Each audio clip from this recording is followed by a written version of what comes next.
And welcome back to another edition of the John Wayne Search Protector podcast, a 60/40 production. I'm Eric Halsey. I'm Alex Midway, and today we are testing out microphone number 2. So, it's kind of like the eyeglass test. Number 1 or number 2? You Well, tell me. here's hoping whichever one sounds worse, you're just sending my way so I can stop screaming this into a laptop. There we go. Hopefully the cheaper one works out better. So, Or maybe the economy is about to turn around and then I can just afford my own. maybe we had some Tesla stock, we'd be getting some extra cash, and we Ooh. probably would have bought it on the high end, but right now, last week is 334. And it keeps rising to 349. The first months of the year, Tesla reported deliveries of about 336,000, which is a 13% drop from before and missed the estimates of 390,000. It was Tesla's worst quarter since the second quarter of 2022, and the April numbers are just coming in right now, and they're also under. But apparently in Elon we trust, the fact that Big Daddy's back, the stock just keeps rising. Makes no sense. I obviously not a master of the markets, but I feel like this guy is an absolute cancer to his own brand, and I just can't see it turning around unless all of this, stocks are up. It's all based on government contracts to move these Cybertrucks nobody wants anymore. That's the only thing I can validate in my head, like why the stock is going up.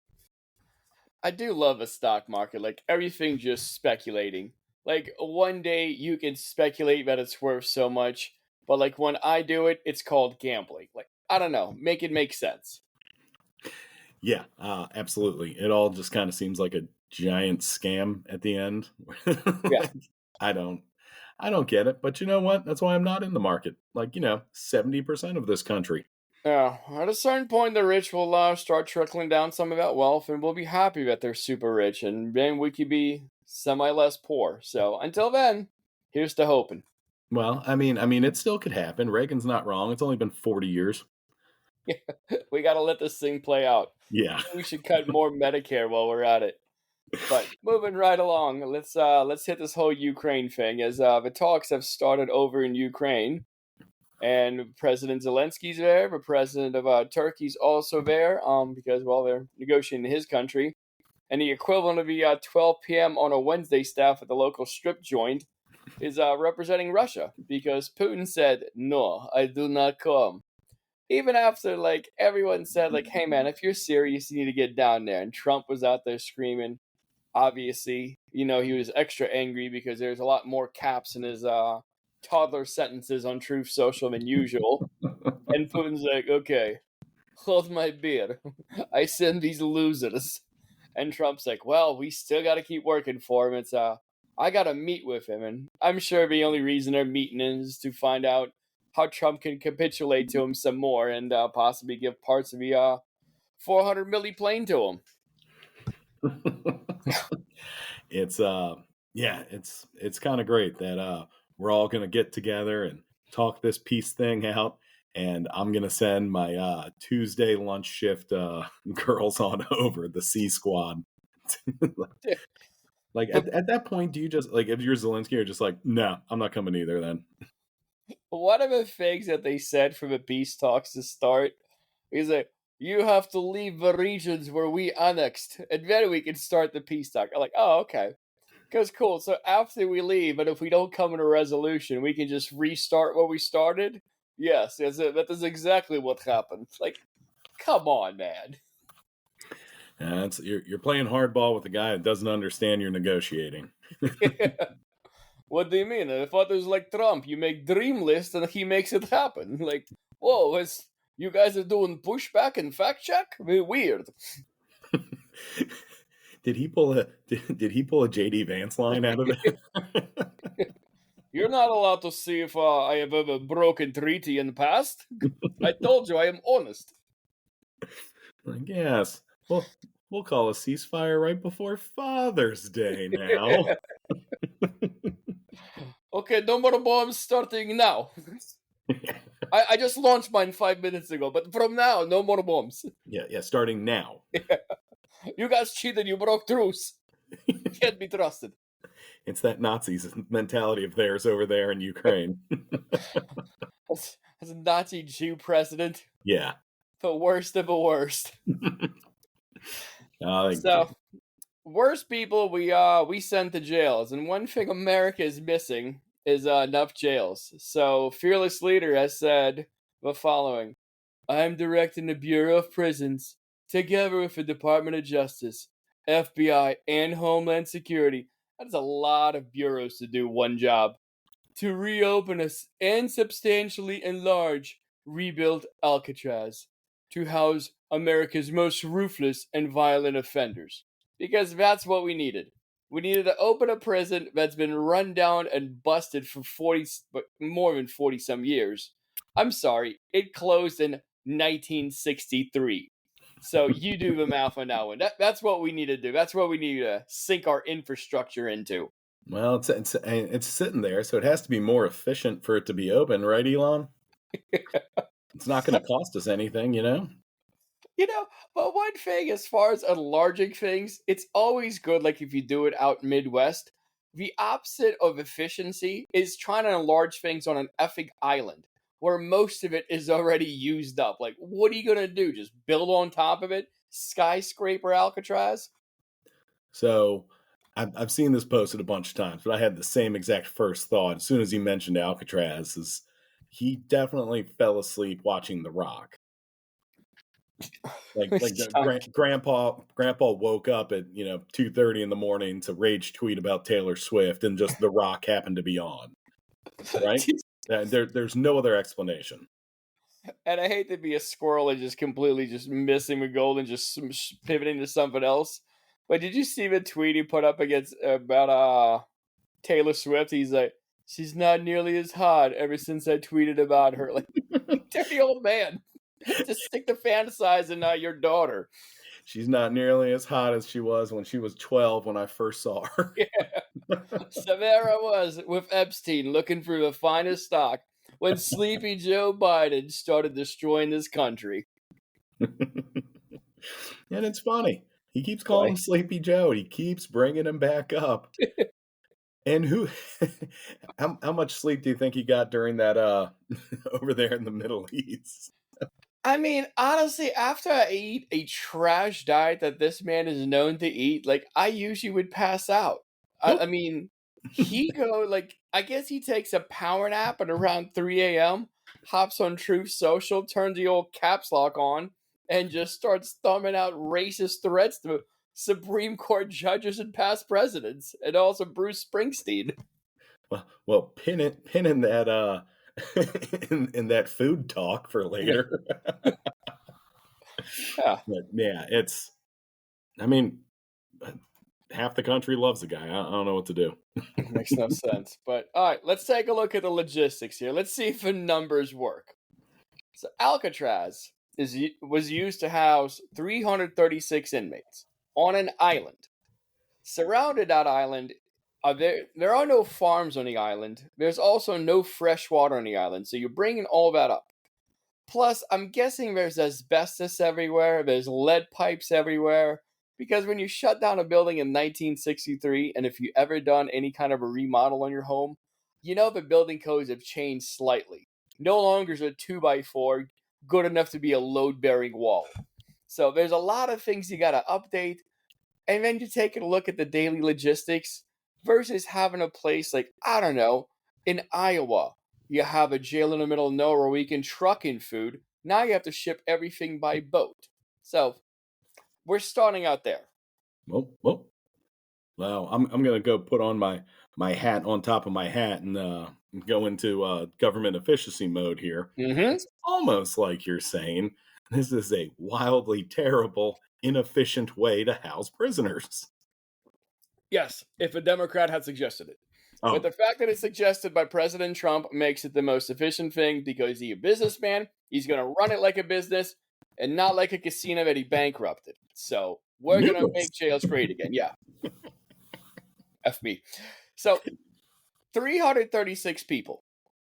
Maybe we just have a shortage of prisons in the country because it's huge. So let's take a look at the average amount of inmates in, I don't know, LA County. What do you think the average amount of inmates in LA County is? I said Alcatraz was 300. I'm going to say 400 people. Seems right, but you're a couple numbers off. It's between 17 and 20,000 in Oops. LA County. So here's a couple more numbers for you to think about. We have 1.23 million people in lockup. So compared with an additional 336, it's less than a drop in the bucket. We have 4% of the world's population, but multiply that number times 5, and we have 20% of the world's prison population. I don't know, man. It's weird.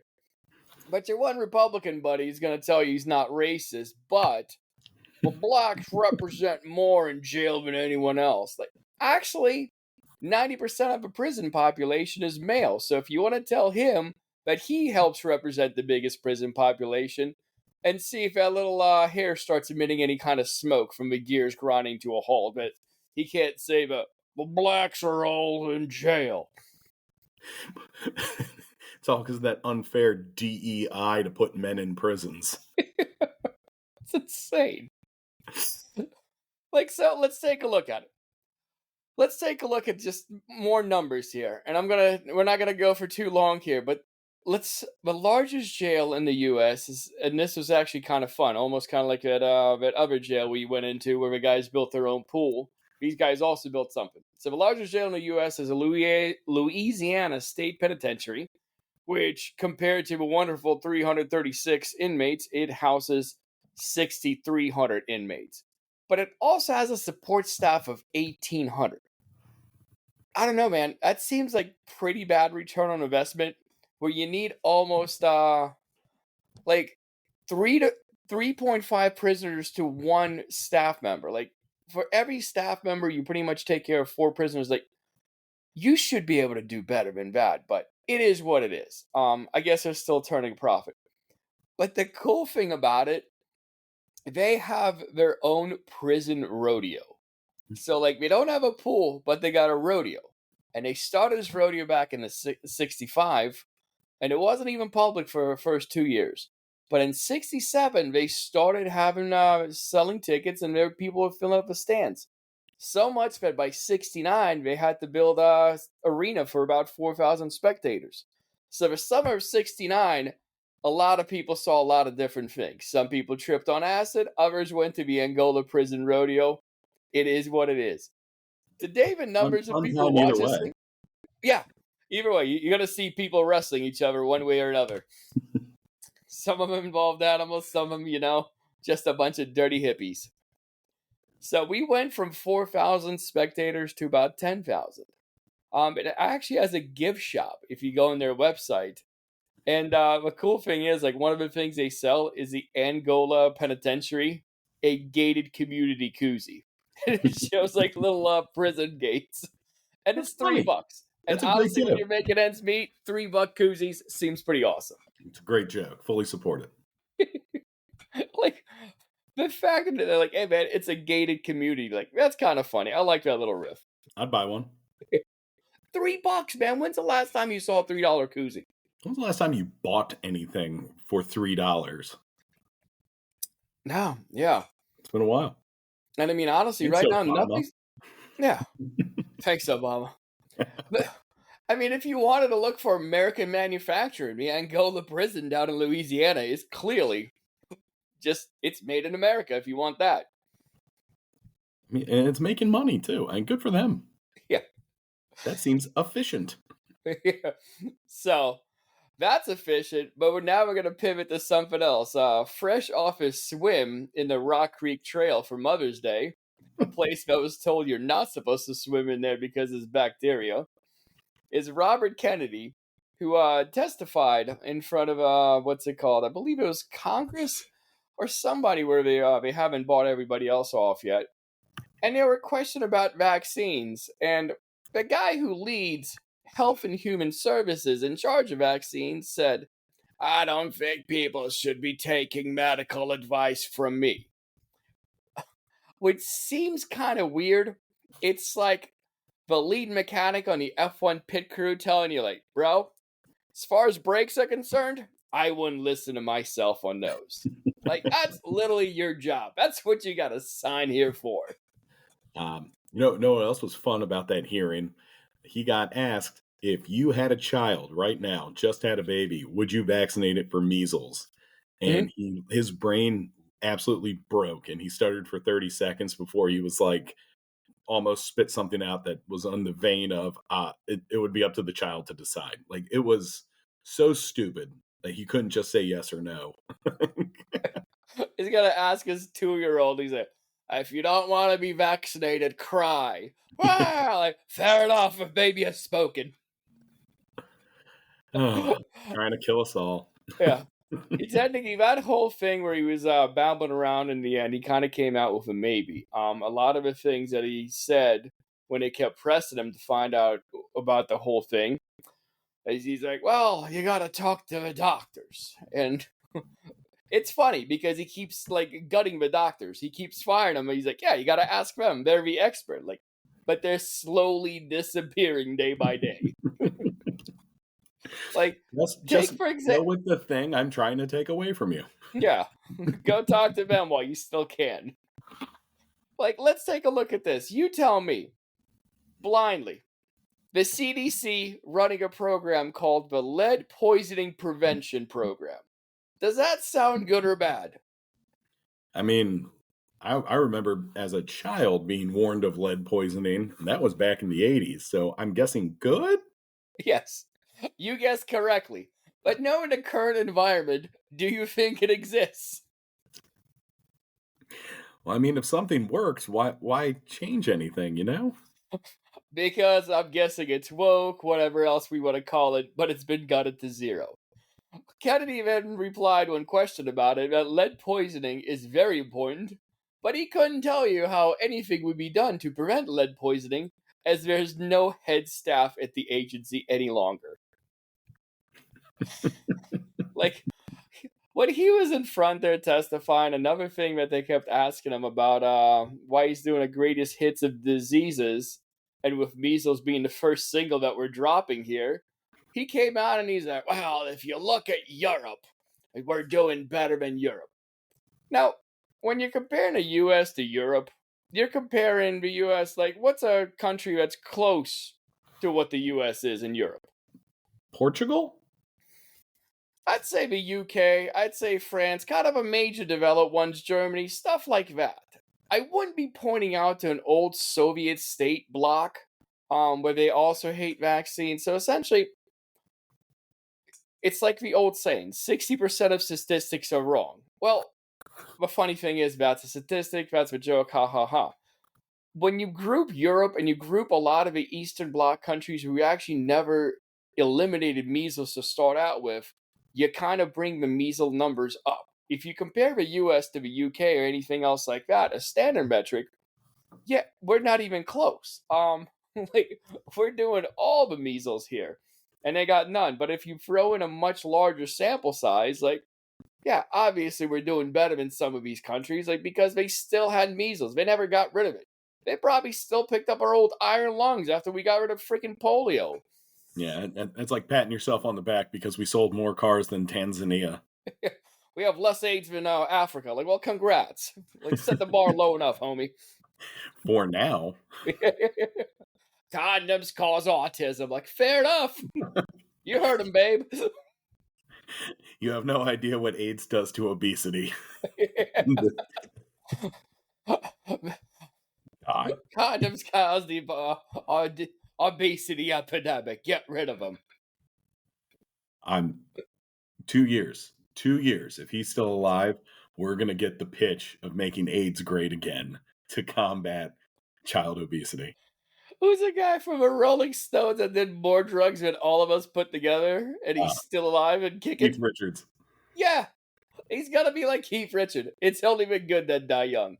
I'm not saying Keith Richards is a bad man. I personally think the Stones are awesome, but I personally am not a big fan of RFK. Not a big Stones guy, but I love a good story about a rocker that drank everything on the planet and did every drug possible and is still just living his best life.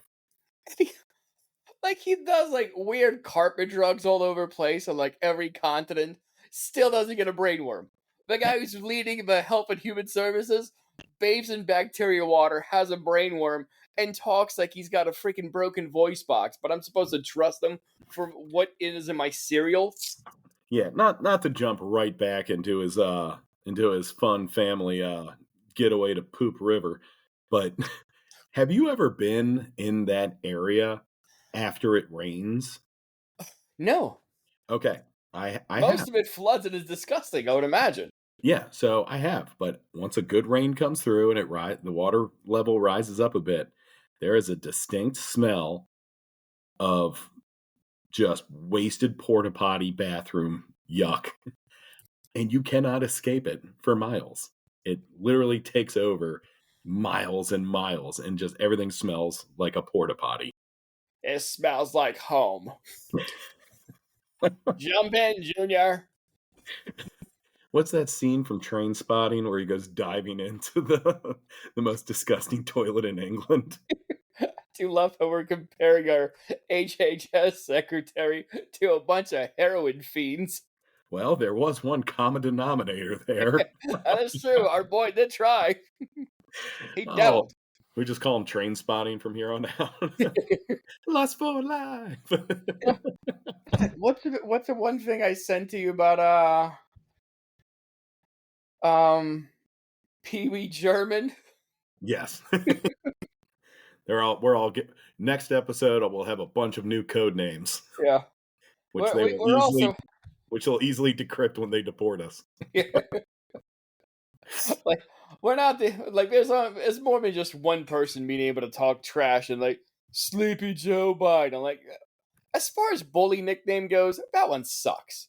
Pee Wee German sounds hilarious. Yeah, that's fantastic. It's so much better. Well constructed joke. It's like wearing a hat on top of a hat, and then just clearly explaining why you're wearing two hats, trying not to pee your pants because you're the funniest man on earth.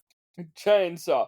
Stephen Miller. That's who Pee Wee German is. And it's hilarious. New Goebbels.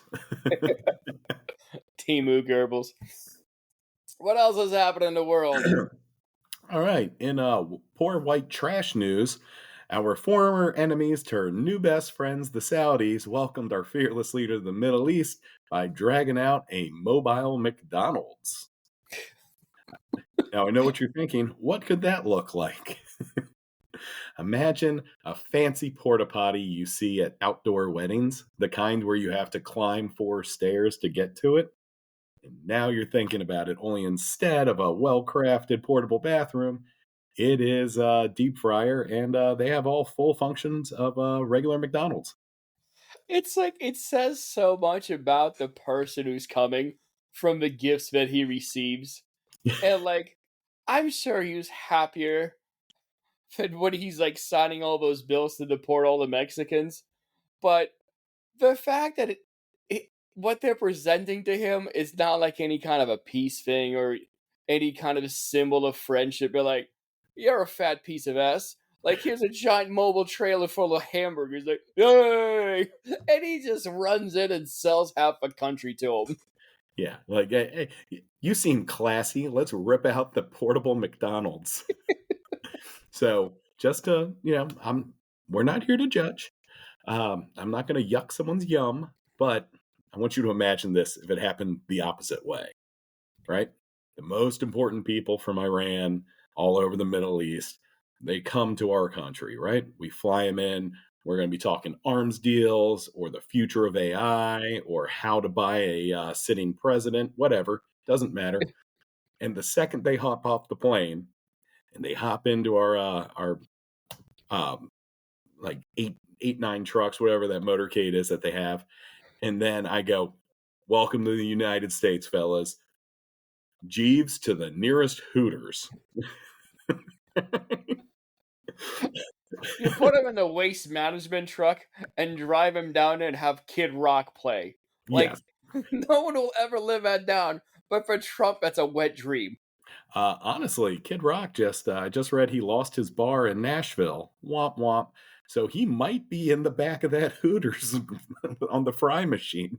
Dude, he's about to get a sweet deal. He's Like every next. yeah, every new graduating class from West Point will have to license Bawitdaba at their graduation for $10 million. Yeah, the we're recommissioning the new Marine hymn's gonna be "I Am the Bull God" from the 2000 smash hit, whatever that album was. I don't know. He was white trash back then. Yeah, they're gonna play it at Trump's birthday. Just keep blasting it over and over like everyone's 10 milli. Also, he comes from a very wealthy family, and his daddy paid for him to get into the rap game. So he's come full circle on that whole. Maybe they're not our friends. Yeah, well, rich people bail them out at the beginning. Rich people are gonna bail them out in the end. What else has changed?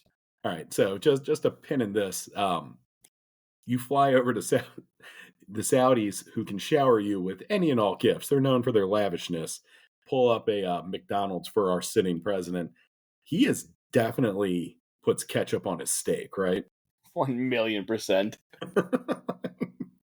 Okay, just want to clarify. In other news, former FBI Director James Comey posted a fun photo from the beach with seashells that were in formed a 8647. And while that seems harmless, Kristi Noem, and as the director of Homeland Security, did not think so. Aside from being an admitted puppy killer, R.I.P. Cricket, she announced Thursday that federal law enforcement is investigating his social media post. And she and other Republicans are suggesting this post clearly is a call for violence against Trump. Technically they are overreacting, but I'm of a camp that Comey should have known better. When you say 86, like end something, and then 47, like these are the same people who found QAnon messages just in the back of a want ads on Craigslist. Like they're gonna put stuff together and they're gonna freak out over it and start screaming and yelling. He should have known better. And honestly, when the FBI goes to talk to him, be like, "We're just going through the effing motions." Like, if anyone shoots for president, it ain't gonna be Comey. I think we all know that. One, I think it's absolutely ridiculous that you're like, this is a call for violence. The crowd that all tweeted out, this is our 1776 on January 6th, and then we're pardoned, is all of a sudden saying seashells are dangerous. No, not buying it. I'm so sick of double standards, man. I'll go to the gallows before I let somebody start cutting me out with seashells, Speaking of gallows, we reached out to the guy who brought gallows to January 6th, and he has not responded on his thoughts of the seashell picture yet. A carpenter just like Jesus. Oh my God. What just a socialist. wanted to build things, man. There is no good, there's no convenient Home Depot in DC, so I'm calling BS on that. I'm sorry. He's a hard-working blue-collar man. We also reached out to the they pushed me down and maced me lady, but she could also not be found for comments. That was an excellent clip. All right, we're getting close here. Lastly, in sweet treat news, Ben Cohen of Ben & Jerry's ice cream fame was arrested at the RFK hearing. The arrest happened when protesters lost their damn minds and all screamed at the same time, startling the former junkie and current brainworm owner. Ben Cohen responded to the arrest with Congress is paying to bomb poor kids and paying for it by kicking poor kids off of Medicaid in the U.S. I don't see anything wrong with that statement. Every last piece of it actually is factual. We do keep bombing people, and we're about to end Medicaid, so have them pores. All seems true. I happen to love these guys. Ben Cohen is worth roughly $150 million and has a long history of activism because sometimes things are just more important than money. And it's not like he's running out of cash at $150 million. Yeah. That's enough for generational wealth. Like, you know what? Make it $500 million. That should be enough to have you, and even if you have 20 kids, keep you all going. $150 million by selling quality ice cream. It's literally the dream. Yeah, it's weird. You can get rich, put out a good profit, and still not gouge human beings. Like, wild. Yeah, and you know what? He seems happy. Yeah. Yeah, Well, and every billionaire you see is constantly has a "I smelled fart" look on their face. guess who's not in Davos and currently in a jail? It ain't Ben from Ben and Jerry's. Oh, he's out. Um, Fair enough. so I fully support this. I think he's fantastic, and I am going to cordially invite him to sponsor this podcast. Or, I don't know, anybody from the right, far right, brain juice, brain worms, I don't care. We'll take all your all's money. Now, I'll be celebrating his badassery by picking up some Cherry Garcia on the way home this evening. Formally invite him to become a sponsor of the pod. Honestly, I'd plug this high-quality, delicious ice cream anyways. But a pair of those sick Ben & Jerry Nike Dunks would be great as well, as they are currently sitting anywhere between $1,400 to $10,000 if you try to go find them. Yeah, if you got VX gas you want to sell and reach out to a couple terrorists, I'll sponsor you and help. We'll promote your product on here. I got no issues. I thought we were going to have to wait a little bit to sell out, but if you're in, I'm in. Buddy, I've been ready to sell out nonstop. Well, we'll pimp out whatever you guys have. Just send us a message. Why don't we give Ben and Jerry the first crack at it? I'm a size 12, by the way, Ben. To get first right of refusal right after Costco. That's near and dear to hearts. But afterwards, terrorists, racists, we don't care. Come on, we'll make our own copy of Eternal Diaries and re-release it. Can't wait till JWSB is brought to you by the Proud Boys. Have Ye on our con. Yeah, and Kanye's new album. Start praising Hitler, just hard R's nonstop. I guess whatever pays the bills. Just like a White House staff meeting. We don't have to get elected. But then again, half of them didn't either. So feel like my president, just drop racial slurs for boys. Maybe we have to get this podcast onto Fox News, then we get appointed. Yeah, there we go. Then we start selling country secrets. Guys at a McDonald's food coma high at 2 o'clock in the morning, just rage tweeting and watching Fox and Friend reruns. Like, who are these two dummies? They're white. Allegedly. We just show him the group chat, and he's like, maybe they're not so left. I'm gonna issue these boys a pardon for when these chats leak. Pete crying, just still blaming people underneath him and firing them. So before we incriminate ourselves anymore, I'm Alex Medway. And I'm Eric Halsey. Later, Gators.